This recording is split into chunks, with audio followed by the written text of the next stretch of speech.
Yes, mambo ni aje, mambo ni vipi ewe mwana PMTV, karibu kwenye updates za kimichezo ambazo sisi bwana kwa muda huu tumeamua deal na club ya Young Africans. Yes, of course, tunafahamu club ya Young Africans jana ilikuwa na media day pale katika dimba la KMC Complex maeneo ya Mwenge jijini Dar es Salaam. Sasa kwenye media day hiyo baadhi ya waandishi wa habari walipata nafasi ya kuweza kuongea uso kwa uso na baadhi ya wachezaji wa klabu hiyo. Niko naizungumzia klabu ya Young Africans. Sasa moja kati ya watu ambao walizungumza na waandishi wa habari ni Maxi Mpia Nzengeli, ama wanaweza kumuita Mbappe wa Kindu kama ambavyo watu ambao wamekuwa wakimuita jina hilo, lakini wapo ambao wameenda mbali zaidi wanamuita mzee wa kuchomekea, na hii ni kutokana na staili yake ya kiuchezaji ambao huwa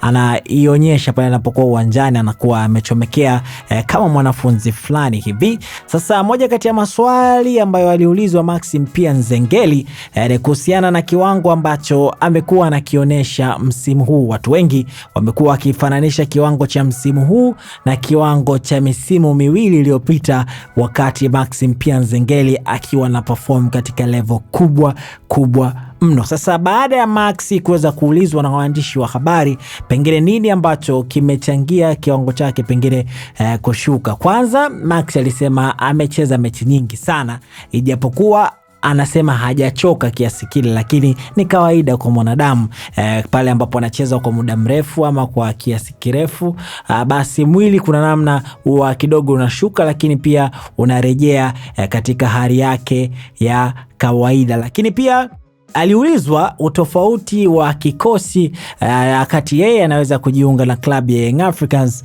msimu wake wa kwanza kabisa na kikosi cha msimu huu, ili aweze kutanabaisha tofauti ni nini katika kikosi hicho. Maxi kabla ya kujibu alisema hichi ndakachokiongea pengine nitaenda kukosana na watu, lakini hakusita kusema kile ambacho kilikuwa kinamsibu yeye kichwani kwake pamoja na moyoni kwake, ni kwamba kikosi cha msimu wa kwanza kati Maxi Mpia Nzengeli anajiunga na kikosi cha msimu huu kuna utofauti ya quality ya wachezaji. Hakuweza kutanabaisha kikosi kipi ni bora, lakini alizungumza kwamba kikosi hichi na kikosi cha msimu wake wa kwanza ndani ya klabu ya Young Africans kina utofauti ya ubora wa wachezaji. Sasa watu wako connect dots, wapo ambao wameconnect kwamba ubora huo ulikuwa kwenye kikosi kile kuliko kikosi hichi, kwa sababu msimu huu mpaka sasa klabu ya Young Africans bado haijawa ikifanya vizuri kama ambavyo wananchi wamekuwa wakizoea kwa misimu ya hivi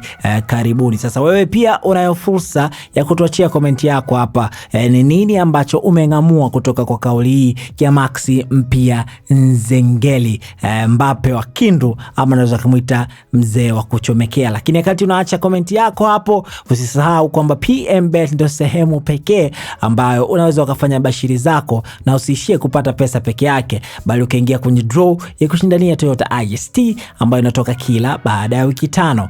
Website yao ni pmbet.co.tz. Mimi naitwa Raymond Elias.